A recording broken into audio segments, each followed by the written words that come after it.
I've sunk more than 50 hours into Suicide Squad Kills the Justice League, and I'm happy to say that my sanity remains intact, which must be a surprise given all of the negativity around this game. Did it actually be a game that looter shooter players will like? Surely the negativity can't be because people are upset that Rocksteady said they were going to release a live service looter shooter, and had the utter fucking audacity to release a live service looter shooter, because all they really wanted for Christmas was just one more Batman game. Or maybe it is because Rocksteady decided to go their own way with the DC lore and create a story and characters of their own. I mean, it's not like we have seen multiple versions of every DC character on the silver screen, and surely it can't be because some reviewers barely scratched the skin of the game, often not even finishing the short campaign that has been designed around players putting thousands of hours into it. But what does a dedicated looter shooter player with thousands of hours in Destiny, Division and Outriders think of the game? Well, before we get into that, there are three key things I look for in a looter shooter. Does the combat feel good and have those awesome moments that leave you harder than a redneck at a family reunion? Is there cool loot that makes you want to do just one more run? And can I use that loot to create awesome builds that make my viewers hit that like and subscribe button?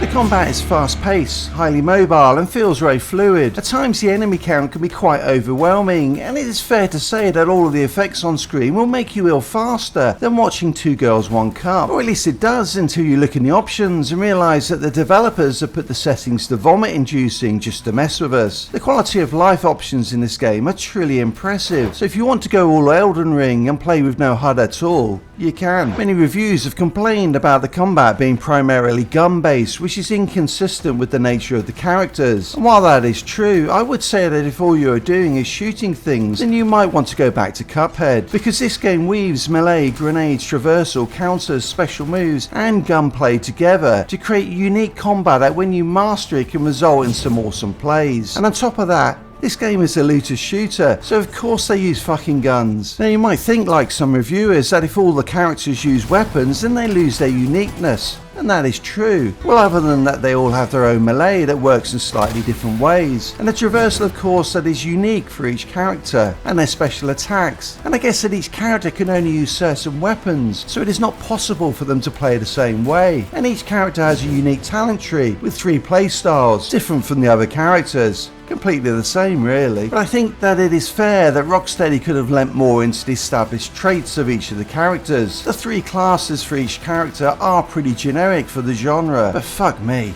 they feel really good to play. The only disappointing thing about the combat is that the minions of Brainiac have less diversity than a Maga Rally, but significantly higher IQ. The game is crying out for different factions, but while they all look alike, there is a reasonable variety of enemy types, and variations of these are added as you progress through the game. What works really well is that each of the enemies needs to be tackled in their own way. There is a lot to like about the combat, and it is absolutely one of the strengths of the game.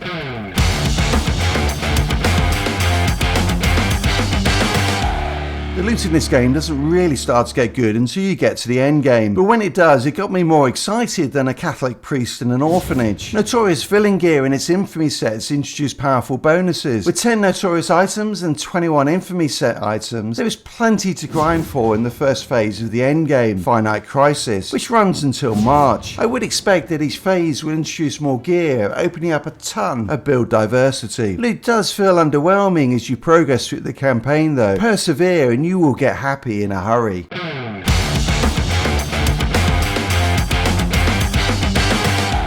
Build creation is delivered through the gear and character talent trees. These revolve around 3 classes for each character, which are variations around gunplay, melee, grenades and movement. There is certainly some customization in the talent trees, as you are able to choose from between 1, 2 and 3 choices for each talent point you receive, but you can't go completely balls to the walls on it and select only melee talents, for example. At max level though, squad skills are unlocked, which allows you to buff specific attributes. Added to this is the awesome recalibration system. Most games don't deliver recalibration until the game is at the end of its life, which might actually be the case with Suicide Squad, but you can upgrade any item to elite level and then change all of its attributes to the perfect god roll item. I'm really excited about the build possibilities in this game. Rocksteady have delivered something that has huge potential and have eliminated some of the biggest issues most looter shooters have, and sadly Most reviewers will never work this out. Rocksteady have gone the Outriders route with the Endgame, which is more about leveling up to unlock squad skill points and collecting loot than about experiencing new content. And of course, this ended up really well for Outriders. The Endgame loot primarily revolves around completing 3 incursions at increasingly higher difficulty levels, a new horde mode activity, and a harder version of the final boss fight. As it stands, the 3 incursions, which are based on open world missions, don't change other than for some gameplay tweaks that increase the difficulty, and some weird shit with some of the enemies that I just encountered.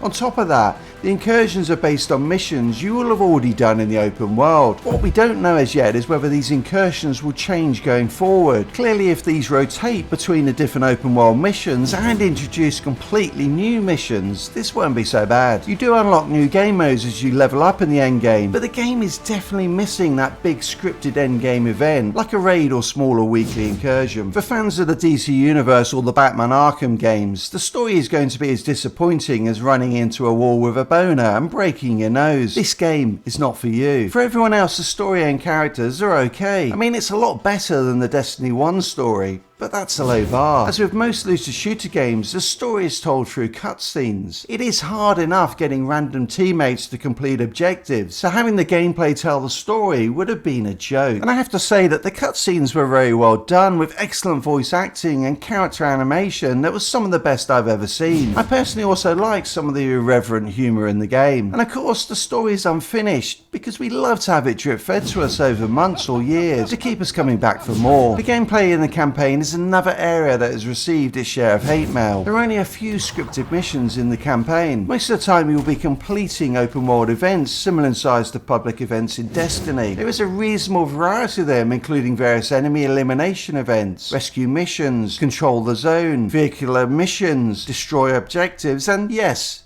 the dreaded escort missions. And then there are the boss encounters. The big issue for these is that they were too generic. They could have been in any looter shooter. The protagonist was irrelevant, which for DC fans reminds them of the time their parents smacked their puppy. Not being invested in the DC universe or having any pets as a child, that wasn't a big issue for me, and I quite enjoyed them. Recognizing the limitations on mechanics that have to exist in shooting games, and ones where coordination with other players and bots is a little hit and miss. I still have nightmares about the Dragon's Nest incursion from the Division and random teammates who fail the high gameplay hurdle of hitting a button at the right time. But can the looter shooter players be honest here for a second? How often do you go back and replay the campaign missions? The vast majority of the time you're doing open world events or grinding the end game. So is this really that big a miss? I don't think so. And the open world itself, Metropolis, is pretty fucking awesome. There's so much detail put into it that it's just a shame that we spend so much time flying over the top of it, and the world feels half alive. You'll often run into Brainiac's invading forces, but there are none of the original inhabitants to be found. It would have been awesome to have cells of resistance fighting for their survival that you could have helped. I would love to hear your thoughts on this game. The more I play and the more I think about it, the more it seems to be a fucking travesty that this game might be killed by negative sentiment when players who have actually bothered to sink time into it have rated it very positive. Tons and tons of potential that just shouldn't go to waste. If you like looter shooters, just try it. Oh, we get to play with a bunch of cool shit from alternate universes, and then what?